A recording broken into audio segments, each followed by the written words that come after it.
Hey there, garden fans, and welcome back to the Permaculture Homestead. In today's episode, I wanted to share with you all some of our pest control tips and tricks that we use here.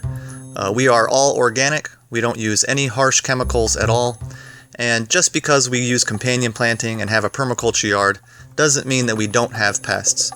We have all the same pests that you guys got, but today I want to share with you some of the tricks that we use to try to mitigate some of that pest damage.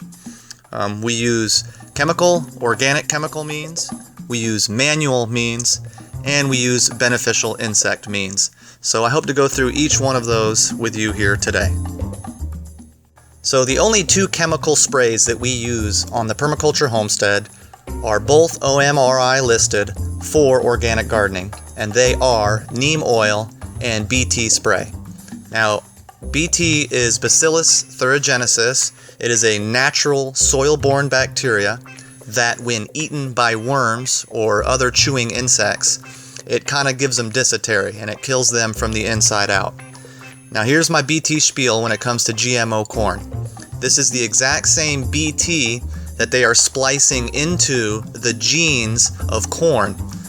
So when you're eating GMO corn, you are eating BT as well.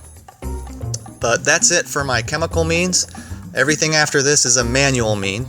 And one of my favorite manual means of pest control is actually very simple. It's foot socks. And these are the same try-on socks that you use when you're trying on shoes.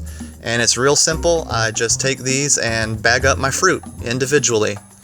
At one point in time, I thought it'd be a smart idea to bag the whole tree, but realized very shortly that that was just not practical. But I'm having a real good luck by bagging up all the fruit individually. So here's a peach with no damage, and just to compare it for you, I have another peach that I did not bag up here that has extensive pest damage.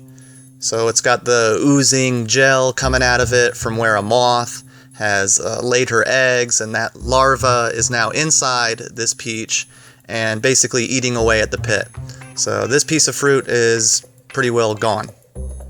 But it was a good learning experience and a nice tool here to show you.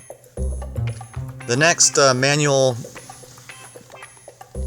means of pest control I got is diatomaceous earth. And these are crushed diatoms, and they basically dehydrate insects from the inside out. It's like fiberglass on their body, and it cuts them up and dries them up. So I've got some spider mites here that are eating away at my squash, and I've taken a sugar sifter and I'm very simply just going to sift all over my plants. This really only hits the top of the leaves. I'll be sure to get the base of the plant as well so that I can avoid any of the borers that will get into my squash vines. The next one I've got is dealing with aphids, black bean aphids, or black fly as they call them in England. But these guys are pretty easy to take control of. They don't take any chemicals, they just take a hard spray. And all I'll do is take my pump sprayer and basically spray them off of my plants. This does a really good job. Once you've hit them off onto the ground, they generally don't come back. So that's it for the aphids. The next manual control I want to talk about is dealing with moths. Now every night as the homestead's going to bed, I like to turn on the back porch light, and everybody knows that moths are attracted to light. So I turn this on hoping that when I come out every morning I'll have a pile of moths that I can ID and kill.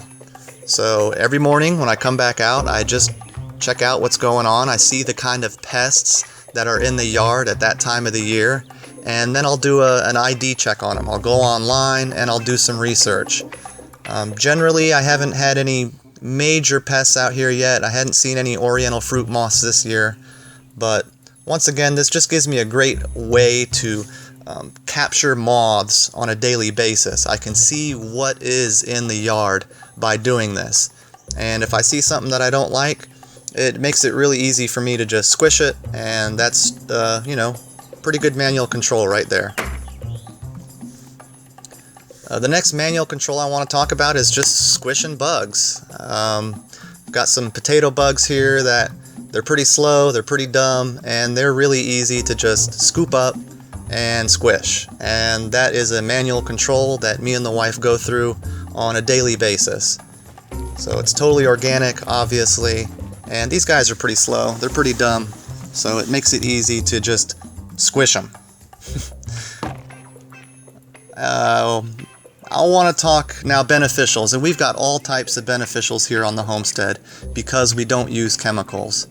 Of course, we've got ladybugs and bracconid wasps that parasitize worms, but I've also got lizards and turtles and frogs living here on the homestead. And reptiles are a great pest control measure and method to have on the homestead. And all it takes is just creating a nice habitat for them. So, of course, I've got blocks of wood all over the homestead that I've got frogs living in, and I've got wood core swales that they are living in as well. So just by creating a nice habitat, I've got all types of reptile help here on the homestead taking care of pests. That's it for today, guys. That's the chemical, manual, and beneficial means that we use to keep pests off our homestead.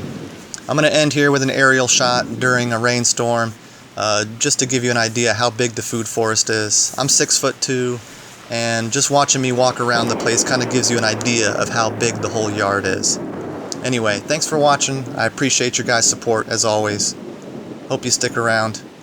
Thanks so much. Please like, share, and subscribe as always. God bless, guys.